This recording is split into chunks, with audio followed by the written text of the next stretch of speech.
Top 3 kulineran Surabaya sing paling enak pas wae bayaran konser weteng luwe.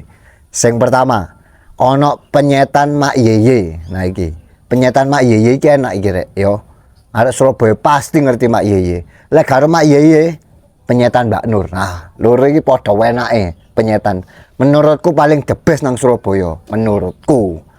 Sing kedua, ono rawon pecel pucang. Arek Surabaya iki pasti ngerti lah, rawon pecel pucang. Tapi lek misalnya kon pecel pesen pecel tok ya gak apa-apa, pesen rawon tok gak apa-apa. Tapi nang kono identike karo pecel rawon pucang. Lokasine nang ngone Pucang pinggir Embong rek. Terus mangane nang ngone Sendenan Ruku.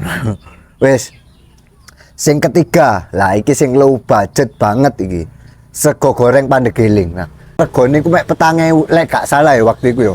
4.000 mbok 5.000 ngono. Terus sate endok iku 6.000 lek gak salah.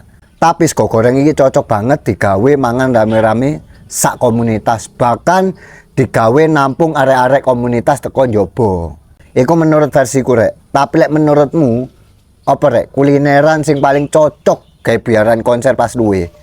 Coba komen rek. Bantu rekomendasi kayak arek-arek sing bayaran konser, keluwen dan low budget.